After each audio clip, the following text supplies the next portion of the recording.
जय हिंद, वंदे मातरम। स्वागत है आपका जस्ट कोचिंग सेंटर बाय सम्राट सर के एक लेटेस्ट वीडियो में। तो चलिए आज पढ़ते हैं कि लवण लवण क्या होता है, यानी साल्ट किसे कहते हैं।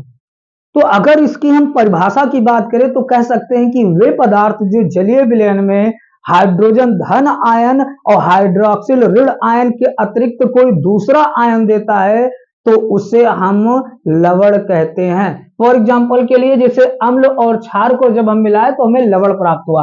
अम्ल में हमने जैसे ले लिया, मान लीजिए HCl, अम्ल में हमने ले लिया हाइड्रोक्लोरिक अम्ल, और क्षार में हमने ले लिया NaOH, NaOH जिसका नाम हो गया सोडियम हाइड्रोक्साइड। और जब इन दोनों को हमने मिलाया तब हमें Na और Cl आपस में मिलकर बनाया NaCl, और प्लस OH और H आपस में मिलकर बनाया H2O यानी जल।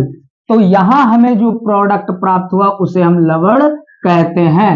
यानी सीधा सीधा एग्जाम्पल, आप सीधा सीधा कह सकते हैं कि अम्ल और क्षार को मिलाने पर हमें लवण और जल प्राप्त होता है। इसके अतिरिक्त आप परिभाषा दे सकते पदार्थ जो जलीय विलयन में हाइड्रोजन धन आयन और हाइड्रोक्सिल ऋण आयन को छोड़कर को याद कर लेते हैं कि पीएच वैल्यू क्या होती है, पीएच मान किसे कहते हैं।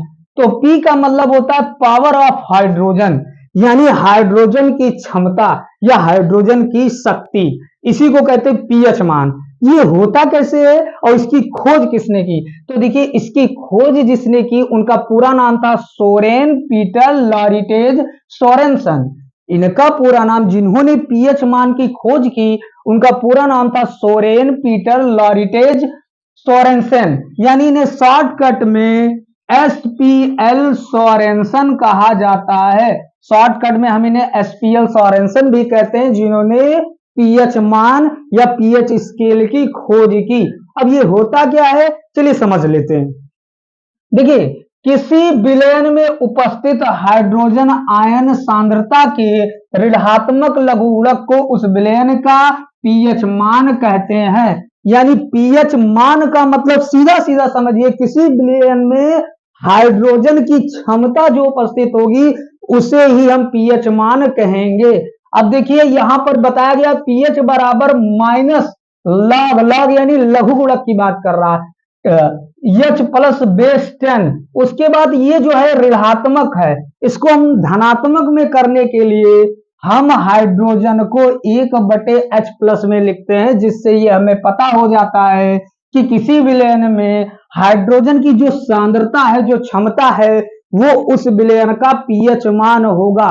और ये बात कर ले कि पीएच स्केल आखिर में किसे कहते हैं, पीएच स्केल किसे कहते हैं। तो ऐसा स्केल, ऐसा पैमाना जिसकी सहायता से हम किसी भी पदार्थ के अम्लीय और क्षारीय होने का गुण प्राप्त करते हैं, उसे हम पीएच स्केल कहते हैं।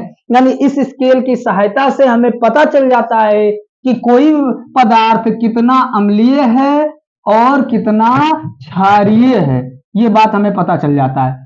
मान लीजिए किसी का वैल्यू 7 आया, और 7 आया तो वो उदासीन है, ना वह अम्लीय होगा ना वो क्षारीय होगा। अगर किसी भी पदार्थ का पीएच मान 7 आता है तो ना वो खट्टा होगा ना वो तीखा होगा, यानी उदासीन होगा।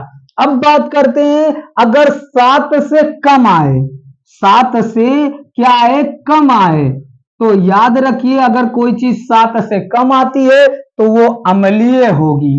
कोई भी पदार्थ की वैल्यू पीएच मान में 7 से कम आएगी तो वो अम्लीय होगी, और 7 से अधिक आएगा तो वो क्या होगा, क्षारीय होगा।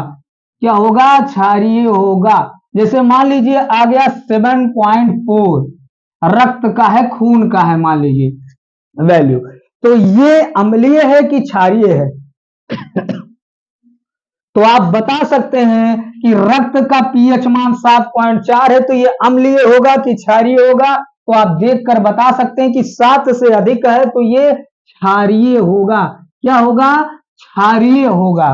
तो इसी तरीके से हम लोग अम्लीय और क्षारीय होने का गुण प्राप्त करते हैं। मिलते हैं एक नए लेटेस्ट वीडियो में। तो आज के लिए इतना ही। Thank you, take care, good bye, Jai Hind, Vande Mataram. अगर चैनल पर नए हो तो चैनल को सब्सक्राइब कर दीजिए, वीडियो को लाइक कर दीजिए,